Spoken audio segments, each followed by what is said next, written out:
Welcome to our discussion on 11/22/63 from Stephen King. In this episode, we discuss Part 1, Watershed Moment. I am Ed, and with me are Kirsten and Amber. So let's start the show. Enjoy.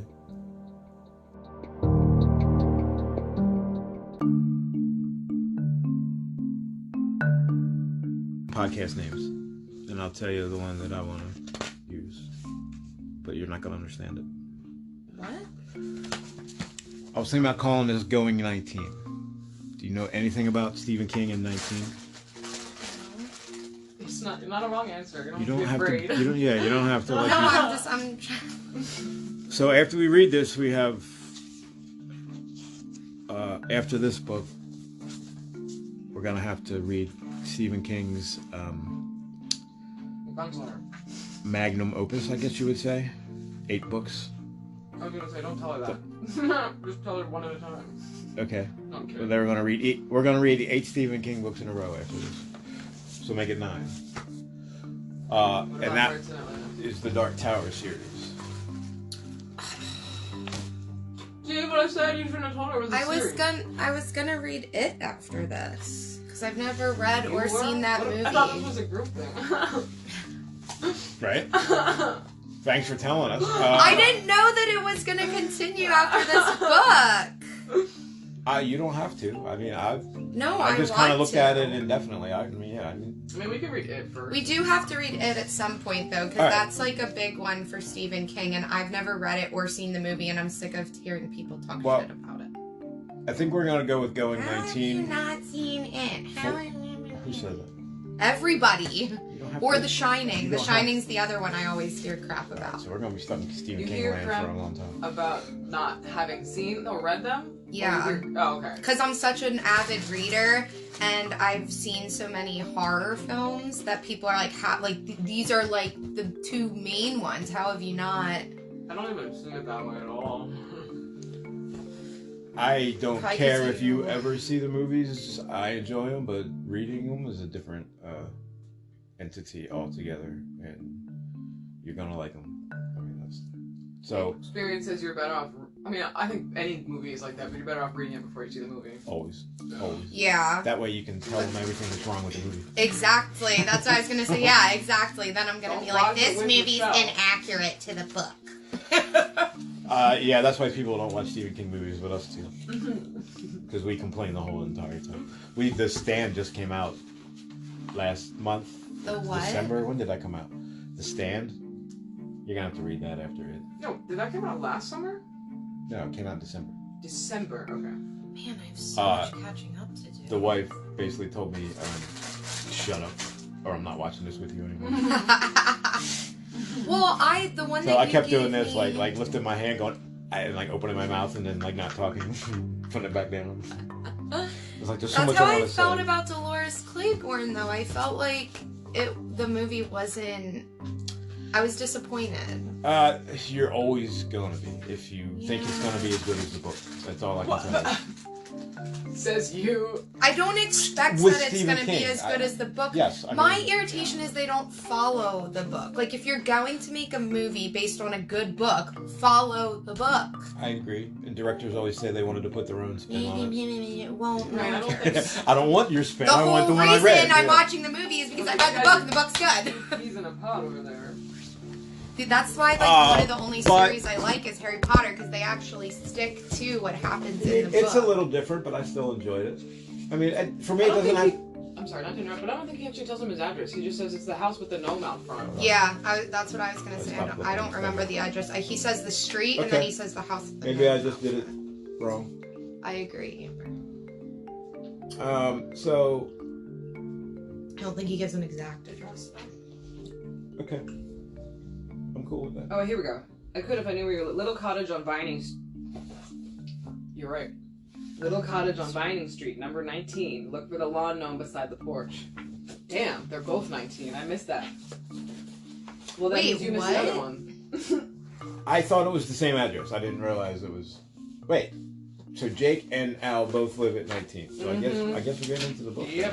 What's with the 19 thing? It's a Dark Tower thing. I know you didn't say that as a joke. I I know, and it sounded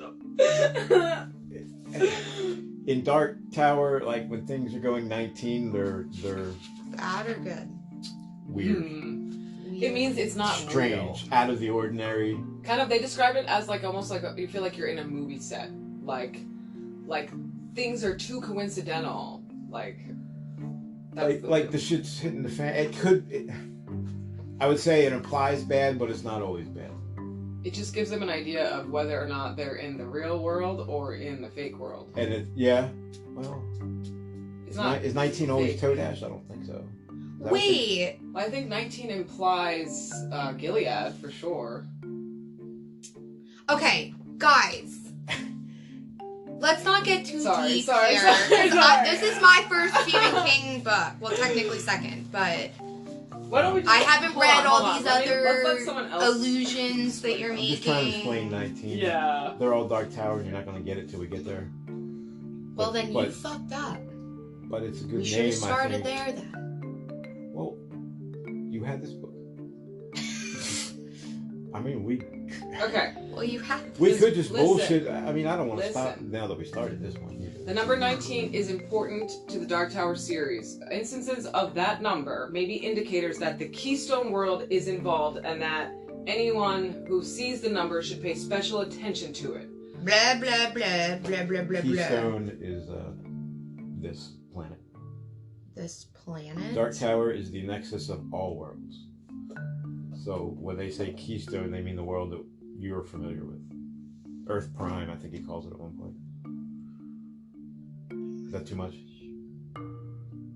No, I think I get what Just you're saying. 19 is important to Stephen King and the Dark Tower series. So the fact that both Jake and Al's addresses are 19 Is weird. is not a coincidence. Yeah.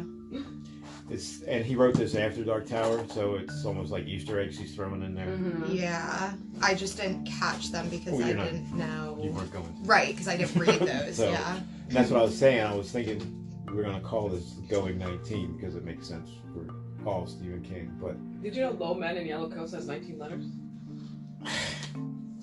you have a whole 19 thing going on. Put it down. We're not there I'm yet. sorry, I'm sorry.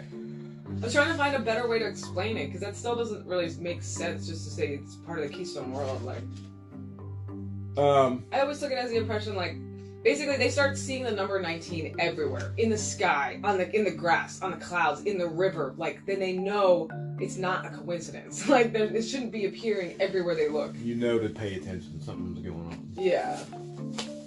It's basically like the That's writer telling them, like breaking the fourth wall, telling them, hey, you're in a story, pay attention. So how long do you think Stephen King was an alcoholic? A lot of his characters are in AA or former AA people. Does it matter how long if you're... No. Yeah, I was It's gonna say. just an opening. Experience, yeah. Like Danny Torrance is in AA in Dr. Sleep. Well, and his father, I Jack. guess I shouldn't do that because you don't know any of this stuff. Jack is... Oh, she hasn't seen the Shining yet. Jack is also an abusive drunk. Jack, I think, is when Stephen King was Jack. I feel I cannot Guess who else is an abusive really contribute to these conversations. All right, I just need to. I need to figure out my filter. So that's just shit Because that I highlighted. don't know anything about other Stephen King stuff. Harry Dunning's father is also an abusive drunk. That's what I was gonna say. Yeah, I know. Do you think? Yeah, we'll get there. So it opens with Harry Dunning, basically. his ex-wife is? Oh in yeah, AA. his ex-wife is an AA. I thought that's what you guys were talking That's about. what I'm talking about. Oh, Oh, yeah, okay. yeah. That's why I said it. Okay. A lot of the characters. Well, you guys are jumping a little bit, so I'm just making sure I'm on the same page. Yeah, Same page. I did write down a lot of things, like on page numbers. So Yeah, you guys are highlighting and writing stuff. I'm just reading it leisurely. Well, I've been listening to some other podcasts about books. It's a really good story. I'm kind of. Yeah, you guys are. I'm very intrigued. It's about Kennedy, but it's not about Kennedy because he goes Yeah. to 1958. Right. Kennedy's 63. So Hang on. Okay, so part I'm one all about streamline. Go ahead. stops at him going back into. he's about to go back. Okay. She read too far. I told you I was gonna be past part 1. I mean, who Because cares if she there's- read too far? Because you haven't read that part yet. Oh, okay. So I was refreshing my mind where part 1 cuts off. I got you. There's something she was asking me, and we can't really talk about it yet. Okay. But we'll talk about it. Oh, yeah. We'll talk about it. I don't know why, but I feel like I'm violating the pages of the book if I highlight them. I'm going to get another one, but I didn't. You checking and Charles didn't have one yet, so. You're gonna get another one of the same book? Yep. I can't have a marked copy in my collection. That's a different one. Although I don't know. I may just leave it in there. Yeah, I'm like, who's reading it? Because the representative author there says his favorite thing is to pick up one of his books that's all dog-eared and worn because someone's like read it 5 times. Like he thinks there's nothing greater in the world than a well-used book that. Oh my god, that's what my copy of Insomnia and It looked like. Yeah. So. Yeah. See it. That's definitely a good. It's read. like It and The Shining are. I feel like either 2 of really those- big ones that the main. Right, but I think Everybody once you knows. read both of those books, they're not gonna be anything like what you thought they were. I don't really have a huge expectation because like. Not in a bad way. You just mean like it's much more than a clown story or a haunted hotel story. Yeah. That's it. We'll see. Yeah. When we read them. We're getting ahead of ourselves. Okay, so he already talked about Harry, right? Yeah. Harry's the reason. Right. Okay, that's what I was trying to remember if he already said that he was gonna be going. Harry's his watershed moment. Yeah, and he asks him what a watershed moment is. And he says, yeah, of course. They don't really explain where it came from. Yeah. Yeah, he do. Yes, he does. Because Okay. I didn't know what a watershed moment was until they explained it. I knew what it was. I don't know where the terminology came from. Why we call it watershed. He says that a watershed is a something in a river or something. But okay, so Yeah. but why is it called a watershed moment? Because that's like Because a the river pivotal cleans everything. turning point. Well, no, I understand what it means. But that's like his whole point. Like He doesn't. But why do I call that a watershed? that's Why is the Kennedy assassination what it's Cartography. A watershed is an area of land, usually mountains or forests, that drains into a river. History is also a river. It's this area of the Wouldn't piece. you say so? Yes, I suppose I would. Sometimes the events that change history are widespread, and sometimes they're watershed moments. So, like a watershed drains into a river, I don't know. See? History is also a river. Yeah, that's what he says. Right. So watershed moments drain into history. He's saying it affects the flow Page of 57. historical events. So like when you have I a agree. watershed, it's directing how How the river water flows Okay. thereafter. So like the water could pivots. flow a whole bunch of different ways, but the watershed determines, okay, this is where it's going. Right. And that's exactly what he's saying. History is like a river. So when you have a watershed moment, it's so pivotal that it could make the sequence of events thereafter in history, the river of history, go a totally different direction depending on what happens at that pivotal moment. Why is Jake so certain that changing Harry's life is going to change the course of history? That's what I don't understand. He doesn't. It's a watershed moment for Harry in particular. So JFK and Harry are 2 very different things. So is Carolyn Putin, whatever, however the heck you say it. It's a watershed moment for JFK? No, he's saying the assassination of JFK is a watershed moment in the history of America, in the history of the world, for everyone. That's why he's so concentrated on it. That's why it's so important. But he's saying So I didn't Jake is realize. concentrated on a totally different watershed. He's concentrated on the life of Harry specifically. And the test case of Carolyn is testing how the rest of the sequence of events of her life. So it's a watershed moment for that particular person, whereas it's a smaller scale than Kennedy, is how I understood it. So they're talking about watershed moments in a particular person's life versus JFK's assassination as a watershed moment in the history of America and the world. Right. Like it was. This is a test case, but the first test case wasn't good enough because they're like, all you did was make her legs better. Her life wasn't really different. Yeah, she still lived either way. That's what he said. It's a bad case. Yeah. Exactly. So I think that's why because initially Jake's like, fuck. Jake's like, why do I care about Kennedy? Right. I'm not doing this. But then he starts thinking about Harry, and I think that's why the book starts with Harry. But does he not realize that he's going to go through all of this to save Harry and then come back to see if it worked and then have to go back and have to do it all over again or have done nothing? Jake's... I don't think that was the plan. From what I read, it did not seem to me that was the plan. He was saying, if I have to go back to save JFK anyways... How's he going to know if it works? And that's in the future. Isn't this supposed to be a test? He said that Carolyn was a bad test case, but my understanding was he was like, if I have to go back anyway, then I'm going to fix Harry's life on the way to fixing the whole JFK issue. However, you also have to remember, it's only 2 minutes that pass. Well, right. I was like, I did not no matter what. That he was planning on staying there until 63 in this visit. Not the first... No, he's going back... As a test case. He's going back to... Is he, though? Or is he doing Harry's thing on the way to the JFK Well, thing? here's what I think he doesn't get. This trip that he just walked through the rabbit hole or whatever he says, third step down. To go do and that Harry's whole thing. Portal makes me very uncomfortable. Is specifically because Harry's whole family died. So he's going to go fuck his dad up and see if they all live. Because that's a better That's what I'm test saying. case. Does he not realize, though, that he's going to have to go back again and do it all over again or have done nothing? He does. I don't think he's thinking that far ahead. I think he does realize it because, remember, Al shows him, oh, look, here's, she's in a wheelchair again. I did not get that at first. And he was like, what do you mean, why is she in a wheelchair? And he's like, because you just went back, so it happened all over again, because what I did was undone. Just say you had a root beer and put her back in a wheelchair. Yep. Something like that. And then he talks about how he feels guilty about having done that. So now he's got to go save her and Harry and...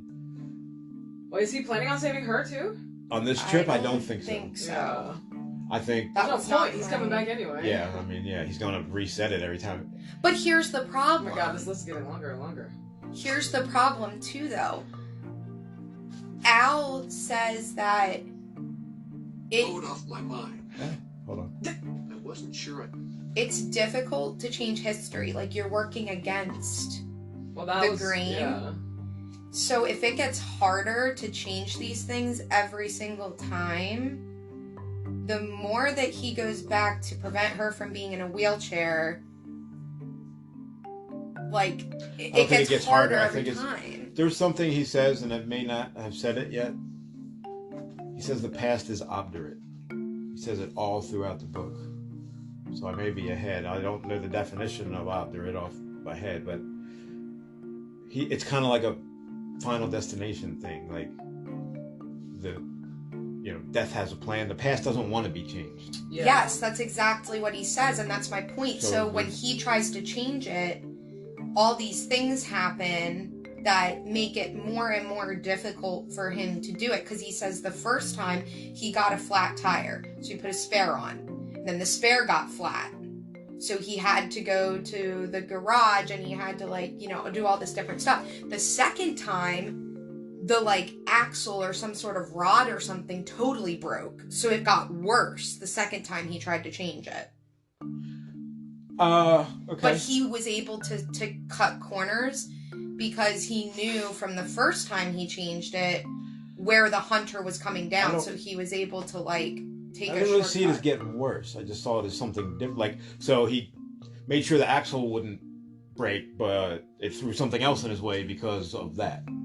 Not that it was making it harder, but it was making sure there was going to be something you were going to have to overcome. I see what you're saying. Right, that's what I'm trying to find. So you don't necessarily think it made it harder. I don't think it every just trip is different. makes it harder, I think, but it's fighting every trip.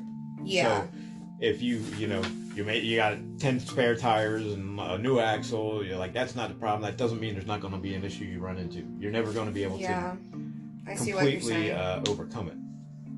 I see what you're saying. So you got to leave at 7 in the morning for a 18-mile trip, Right. and still barely get there in time. Right. And that's just to save a girl that was in a wheelchair who lived. Now imagine trying to stop Kennedy. Kennedy, which is going to change, is a much grander scale because you're affecting the history of America and the world. Yeah. So that's all I have to say about that for now. Which means you have more to say, but you can't say it I mean, I because think. we haven't read that far yet. I mean, Is what that means. scale it up is all I can say. If you thought it was going to be easy, it's not. It wouldn't be an 800-page book. How about that? Right. I didn't think it was going to be easy at all, but This is what was weird to me. He says, "Why would it be hard? Because the past doesn't want to be changed." And now says something doesn't want it to be changed. Well, it's like Pretty sure of the that. grand white in the stand. You know, there's something controlling it, but you never really know what it is. Like, you know, there's. See, time travel is a hard one. You can't overanalyze it or it won't work. Like, okay, why is it always September 9th at 11:58 in 1958? Who's deciding that? the universe.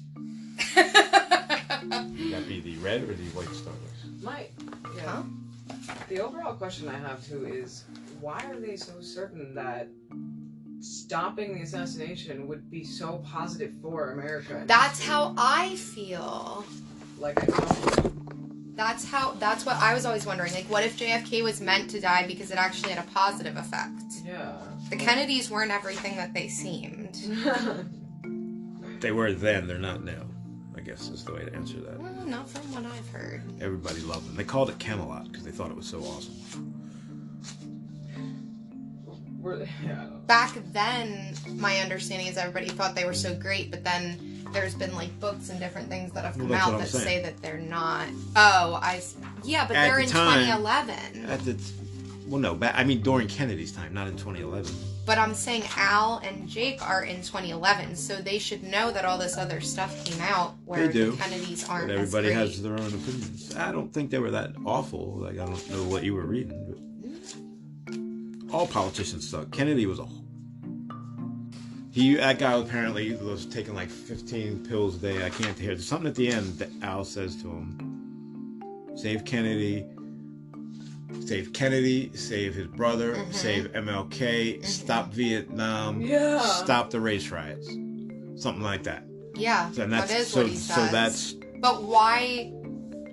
well, that's like 10 pages worth of why.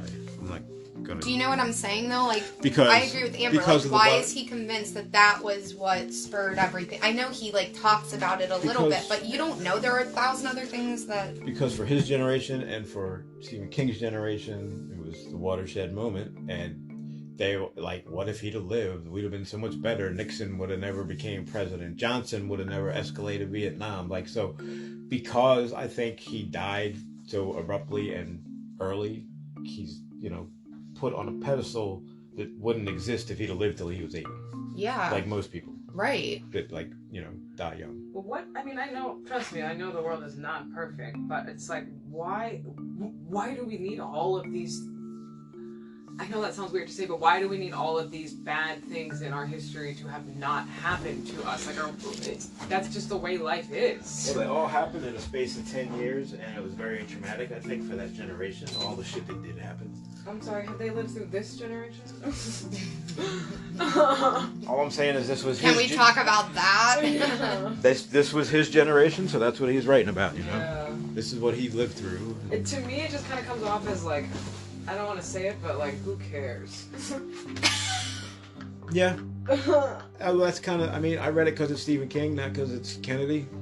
Yeah. And it's not, it's sort of Kennedy, and even the Kennedy parts get pretty fascinating because he weaves truth in with fiction, and so you kind of have to go, did that really happen? And then you go, well, who cares?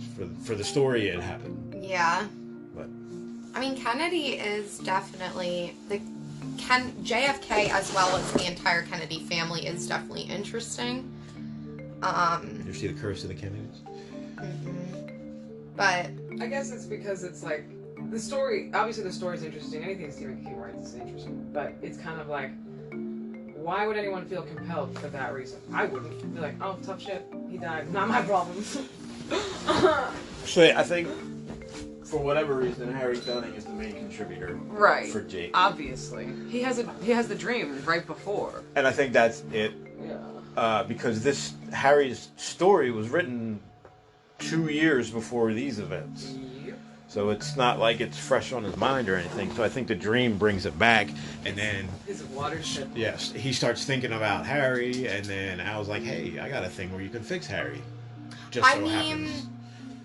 I also think that was very pivotal for Jake because the book starts out by him talking about how he never cries. He's cried like twice in his life, and one of those times was when he was an adult and reading Harry's essay. So I think for him, he's like, it can't be a coincidence that I just happened to pop up so close to when these events occur. Well, and the fact that the attack happened in October of 1958. Al says that. Yeah. You think that's a coincidence? Yeah. Exactly. I think, like... That's what I'm saying. Like, when this portal pops him out, it's like, right, that's what I'm saying. He's like, it can't be a coincidence. I meant to change this. Okay. I'm reading the essay, and I'm reading the book, and Jake's talking about how blah, blah, blah, awesome and powerful it is. Like, it's horrible, but is it as good as an essay? Like, he talks about how the essay, like, it's almost like Stephen King hates teaching, apparently. Because he's talking about the drudgery of grading essays, and my red pen became my best friend instead of my voice, I think he says. Mm-hmm. Like, whoa. You think he didn't hate teaching? Oh, I don't He know. wanted to be an author. He likes English language, I guess. He was doing that to have enough money to be an author. Yeah, I mean, I didn't know he hated it, I guess. I knew it wasn't his career path that he wanted, and maybe That's true. that was part, like, you know, all the failed authors become English teachers, so maybe he didn't want to be considered a failed author that early. But I don't know. Like, when you read it, all the grammatical errors, I'm like, oh, like... Yeah, it is To be cringy. fair, though, we didn't technically read the entire thing, because it was like half of us reading it, half of him explaining the events to us. Well, later on, he has the whole thing, I think, word for word. Mm-hmm. It's him, it's not word for word. It's him explaining part of it to us. That's what I'm saying. We didn't technically get to, unless you mean after part one. No, later in part one. I know what you're talking about, and that's what I'm saying. That's not the whole essay? No. 83? There was more. 3 terrible pages, but it wasn't me who had to read them. Or, Okay, you're right. I missed that. Wait, what does he mean it wasn't me who had to read it? Because he's giving it to Al to read. Oh. That's when Then there's a he's part- taking it to Al so that Al can read the whole thing, so that he can have backing on why he needs to go back and change Harry's life and why it's a better test case than Carolyn. Alright, maybe I overthought that. So we haven't actually read the whole thing yet. I thought it was the whole thing as well, to be fair. But But that was now the- that you say that, I do remember I that. had a similar thought when I was reading it. Was like, I don't think I could get past the grammatical errors to feel so inspired by it. But Can you give him an A with that many errors? I mean, it's an English class, man. Yeah, After I what know. this man has been through, you wouldn't give him an A+. Not for And look at how No. happy it made him. I feel like I didn't teach him anything. Like, Yeah, I mean, that's maybe bad. as for an adult class where, like he says, everybody passes just for showing up, and Yeah. if it's a GED. you organize it into paragraphs, and you get a B+ no matter what, something like that. He said. Yeah. Trust me, I've seen the way adults write, and a lot of them would not get an A+. Yeah, and he talks about how the mind-numbingly bad everyone else's essays were. I'm like, geez, man. Like, Did he ever teach GED classes? I don't think so. What I know is he was taking a bus from their house on whatever street that was, where the White House was. Not the fancy house. She loves, like, Apartment. The apartment, yeah. To the University of Maine, which went right past Flagg's General Store and Dice Arts on the other side. So I don't think so. No. I think don't know. I don't think he taught at night. I know he was poor, so it would make sense if he took a second job, but I don't think he did. Yeah. Also, can we talk about the fact that Harry was attacked in Derry? I had to go back because of something else that happens later in the book, and I was like, wait, are they in Derry? And like you said, and Harry was in Derry, so no, they're in Lisbon Falls. So I had to go look where Jake is, because like, wait, is this a Derry book? Because that kind of changes. That changes everything. His dad Derry's where went to Shawshank. Derry's where it takes place.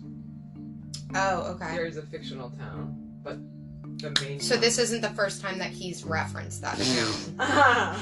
No.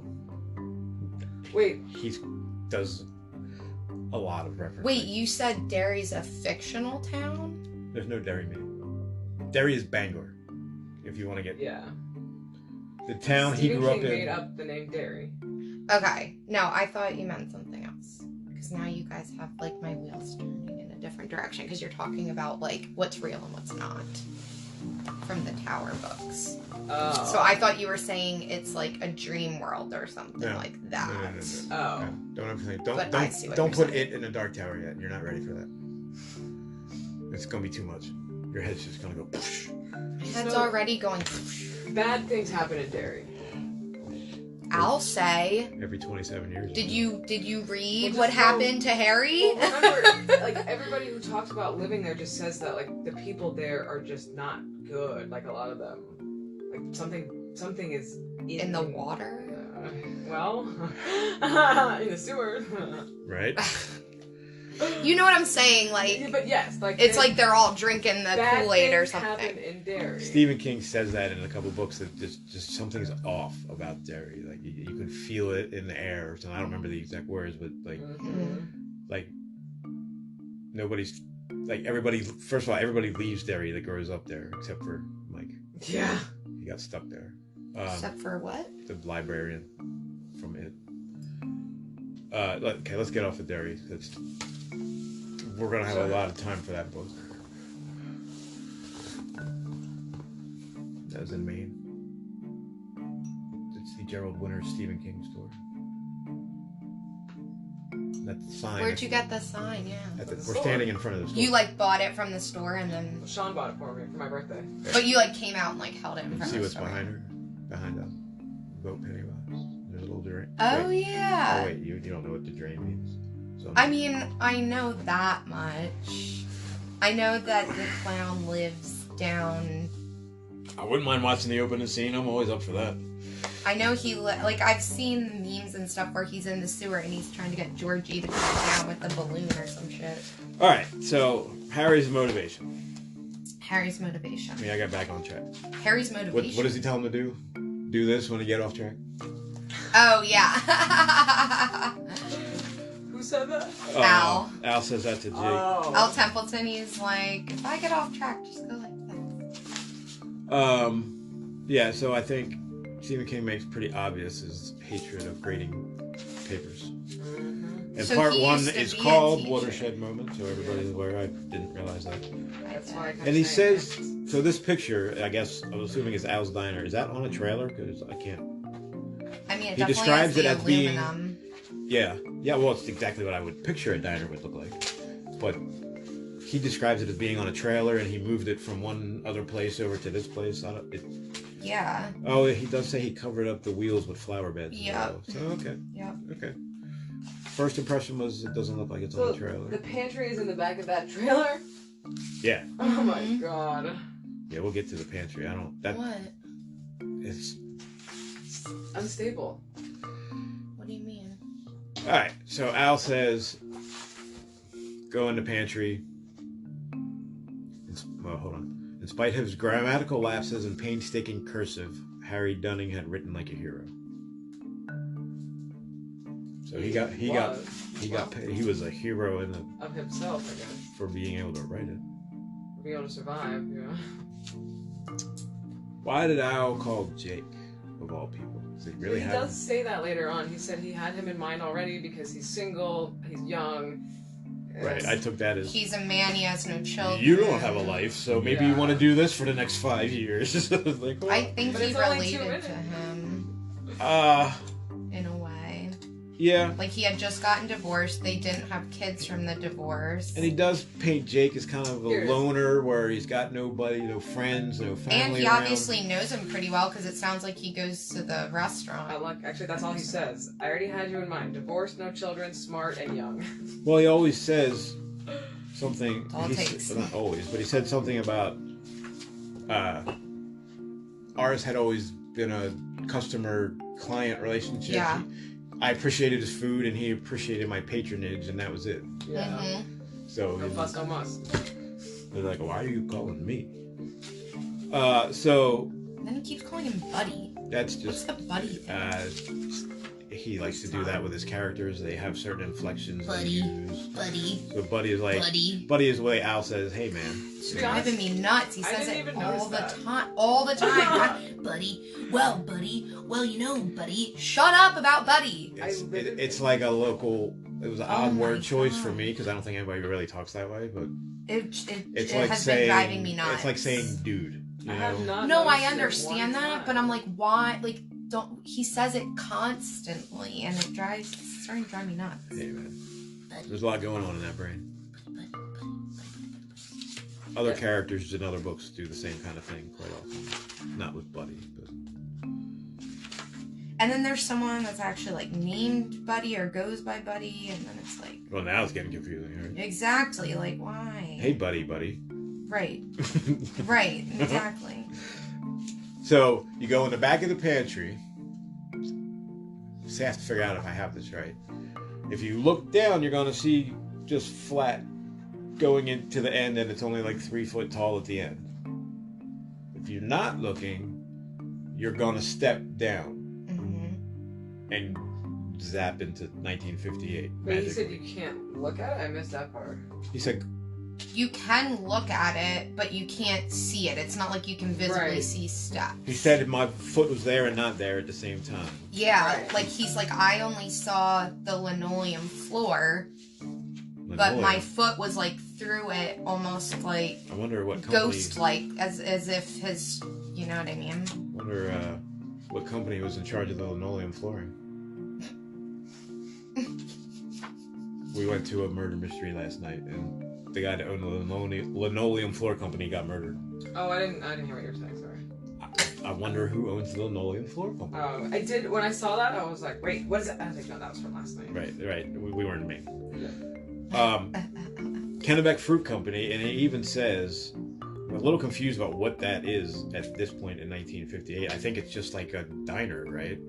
It's Like not really a diner. Or a soda jerk, I think you Well, they call have it. fresh fruit, didn't he say? Yeah, it seems like a mishmash of He, a couple he things. does say at one point a rather exotic name for a simple place or something like that. And he goes in there and gets a root beer off the tab. Oh. I never put that together. I was just assuming it was some kind of like Kennebec Fruit Company was like some big warehouse company, and then this was another store that he went to. Well, they have a drying shed. I think it's both. No, Yeah. the drying shed is for The Rumbo. mill. Yeah. Oh, Rumbo okay. Mill. Oh, you're That's right. separate. Yeah. Yeah, That's what's a drying separate. shed? I don't know. I think they didn't said know. it had to do with when they were making fabric. Like, I guess they dye it and then they hang Is it that up what to they, dry. where Rumbo was milling the fabric? I think that's what they say. Oh yeah, you're right, probably. Yeah, I didn't care enough. I do believe that's what they say.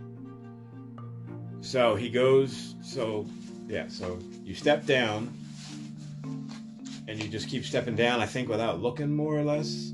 And It's easier if you 'Cause don't look because he- it doesn't mess with your mind as much. He did tell him. Yeah, he did tell him to close his eyes because suddenly he feels the warmth on his face. Yeah.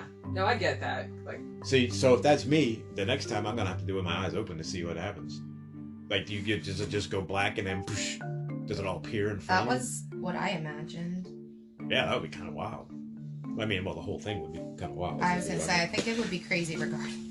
So then on the other side, all he does, I think he steps down onto the flat again. There's like 2 more steps after he goes through, maybe. The third step is when it gets weird. And then the sunshine. And then he turns around, he puts a crumpled piece of paper on something. On the ground, I guess?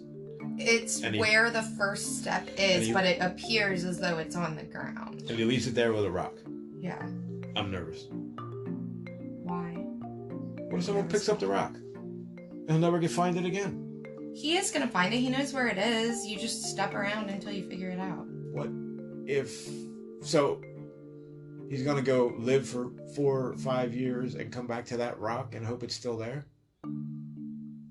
He doesn't even leave it there the second time he comes in. He only does it the first time. Well, we don't know about the second time. So... Right. Is there even a second time? No one knows. I don't know.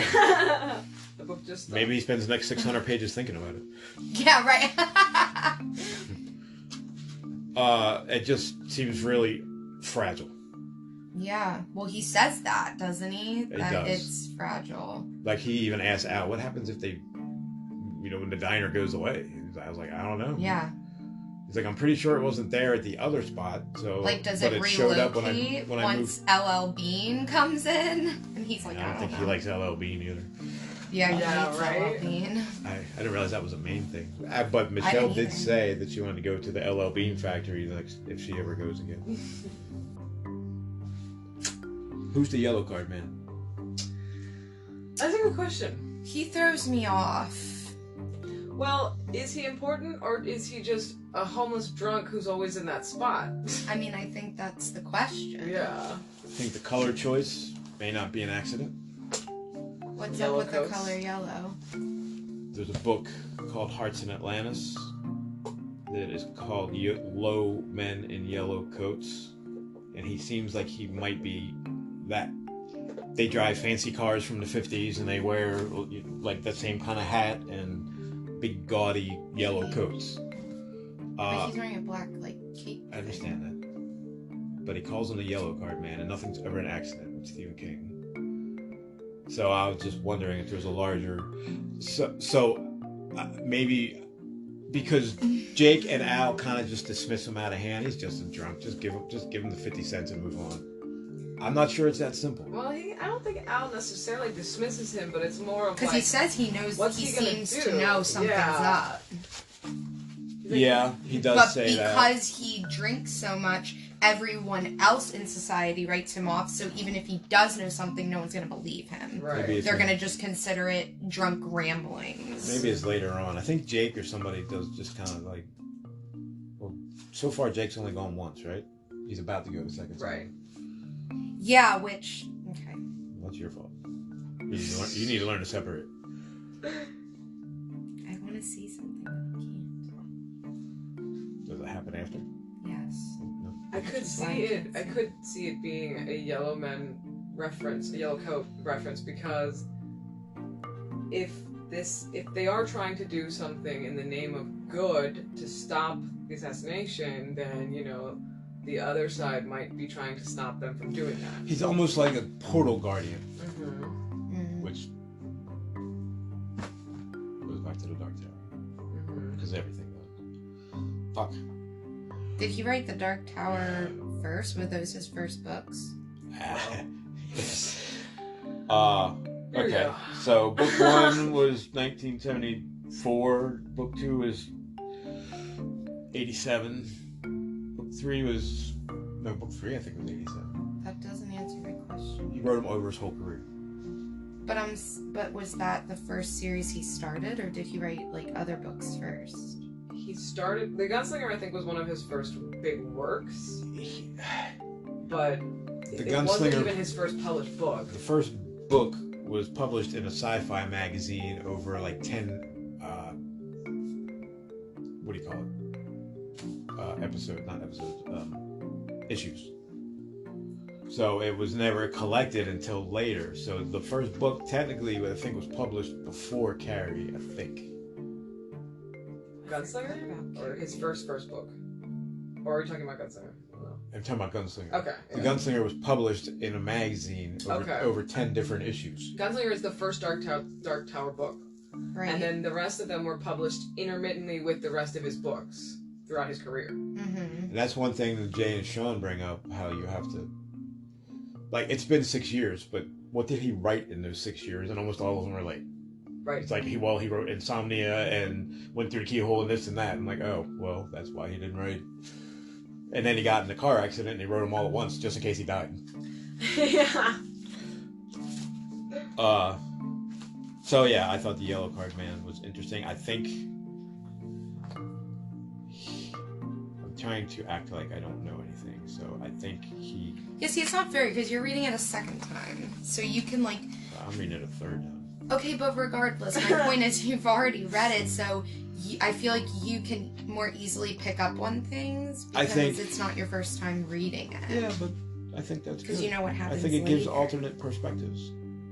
I know, but I'm saying. Jelly. You have an advantage.